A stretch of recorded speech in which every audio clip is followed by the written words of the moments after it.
You can almost never run out of things to do in Blade and Sorcery. Almost anything you can think of can be done. That is, if all you can think of is brutally murdering your helpless foes. But sometimes I wonder, is there more to this world? What lies beyond these fragile, simulated walls? I set out to test every map in Blade and Sorcery, looking for a way to escape the Matrix, battling invisible walls at every turn. Here's what I found. Starting off modestly at Home Sweet Home, you can relatively easily climb up onto the cliff behind the house. Up here, there's a good amount of accessible space. You can clearly see where the skybox geometry intersects with the play space geometry. Usually the skybox will be rendered at a smaller scale and projected into the background, but Blade and Sorcery doesn't make such unrealistic concessions. Unfortunately, we can't go any further because of an invisible wall, but you can still see a lot of the jank that's supposed to be hidden. Why put a wall here instead of earlier? Clearly someone doesn't want us to see something. If you climb all the way to the top of the mountain, you can clearly see large chunks of unfinished geometry. Swinging around for a better look, and... oops. Why is there a hole here with nothing behind it? Moving on to the cliffside outpost, our options are limited by a frankly absurd amount of invisible walling. I can't even climb to the roof of this room. I can just barely stick my head out of this crevasse to get a look at the site of the castle. Amazing. This makes sense, though, when you consider the structure of the outposts and dungeons in the game. Each is built from a set of prefab rooms that connect to each other by the doors. Enabling FreeCam, sorry Quest users, we can get a better look at the facade projection the game uses to seamlessly stitch these rooms together. If you look very closely as you approach doors in-game, you can see this in effect. Unfortunately, while I was messing around in FreeCam, I somehow broke the game. I still have no idea what buttons I pushed to summon these guys and freeze time, but now I can't undo it. I think I'll stick to in-person exploration from now on. In the meantime, here's a fucked up, stretched out cliff. While the seaside outpost has just as many invisible walls blocking my path, it has one specific area that sticks out to me. This section of beach is put together like it was meant to be a place the player could spawn. It even has this area over here to climb around. I understand why they scrapped it though, it's kind of a straight shot to the entrance.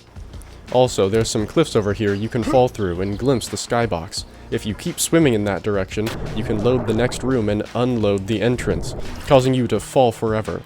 Most levels teleport you back to the start when you fall through the floor, but not this one.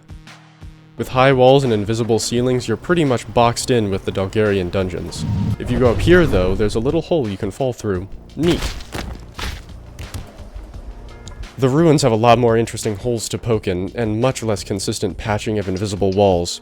Most of these holes are capped at the roof's angle, but the highest roof is not. Watch your step up here, it's easy to get stuck in weird collision. From this vantage point, you can see the game desperately trying to cull things it thinks you can't see. Silly game. At first glance, the skybox might seem empty, but there's this strange building and landscape off in the distance. I have reason to believe that this skybox was actually derived from a real 360 image. Where exactly was it taken? No, that's a job for Rainbolt, not me. The arena is an interesting case. It might look like there would be an obvious invisible ceiling stopping us from climbing out, but somehow this is one of the more permissive maps. You can just climb right out and have a look around. Ever notice this castle in the distance? Me neither. Huh. Unlike the other maps, the arena is essentially just the playable area and distant scenery with no extra stuff in between. And what's up with this pile of wood? The teleport barrier for this map is just low enough that you can carefully fly under the arena and get a look at it from below. Unlike all the other maps, the walls of Canyon are mostly pieced together from pre-made rock models. The river is also dislocated from the rest of the world, cutting awkwardly through the void near the ends. Since the refresh around the time of 1.0, this map has been much higher quality. No walls necessary. Real canyons have jank.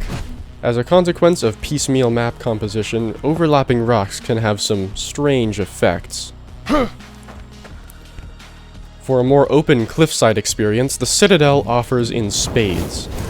This is the second largest map in-game by technically playable area. The the flaming village in the distance always raised questions for me. Who lit those fires? For how long have they been burning? Whoever did this must have used some powerful sorcery, because going this far out breaks the lighting for some reason. I could have sworn these waves were fucked up too, but for some reason they're normal now. I have some really old screenshots from when I last came out here, where you can just barely see the wacky wave anti-gravity jujitsu they were pulling. I thought there used to be a water quality setting that would reveal the waves before 1.0, but I couldn't find it. Sad. The fire on top of this low-res building looks a lot like the fire effect for fireballs, just slowed down. An interesting repurposing of resources, I guess. An interesting thing to note is that while most things out here have collision, not all do. I wonder if this is a byproduct of different people adding assets at different points in time in the map's development. Whoever was responsible for adding collision to inaccessible areas definitely left their mark on this last map, Market. If you ever have trouble running this map at a respectable frame rate, you will quickly find out why. See all those mountains out there? Yeah, they're not just for decoration. You can actually go there. At first, I was a bit disappointed when I fell right through the ground and got teleported back. So I decided to fly out as far as the game would let me on my fire staff. There is so much detail out here that is normally unviewable, but because the detail is mostly all on the same mesh, the game can't know when to cull it to save performance, so as a compromise, it's just always rendered. The number of people who know about this cool rocky valley out here is probably in the low tens. What a tragic waste of performance. As we continue, we can see the true nature of this world. It isn't actually just one mesh, but three.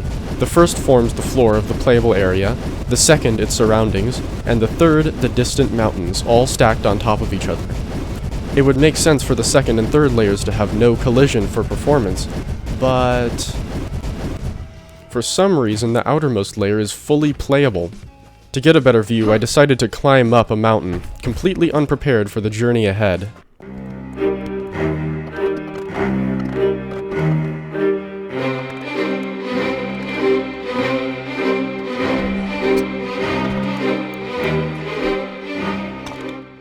After all that, an amazing view awaits.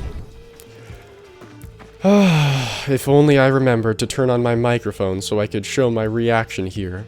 What I would be talking about is how this view shows the scenery's construction in the map the most clearly. Doing some back-of-the-envelope math, the playable area of this map is a good few miles across. To think, all you'd normally see is that tiny black speck in the distance. Turning around is something else entirely. Here, the Earth really is flat, and you can walk right off the edge. That's gotta be the longest real drop I've ever seen in VR. Ugh. Well, this is it. Time to see what's really beyond the void.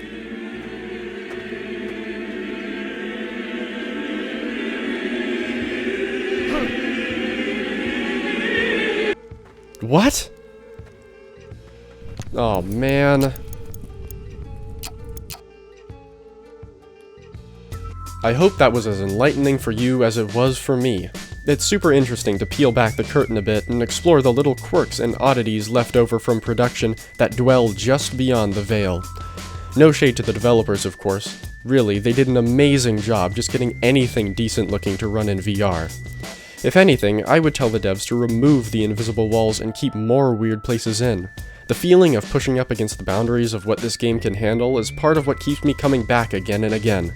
No wonder some of my favorite spots in the game are out of bounds. I want to quickly thank the more than 5,000 subscribers who support the channel and keep these videos coming. If you like what you see, subscribe, it's free. Oh yeah, and drop a like too. See ya. I'm working on another Blade and Sorcery challenge video right now, but for now I think I'm gonna take a break from Blade and Sorcery and branch out to more games. Let me know what kinds of videos you want to see down in the comments.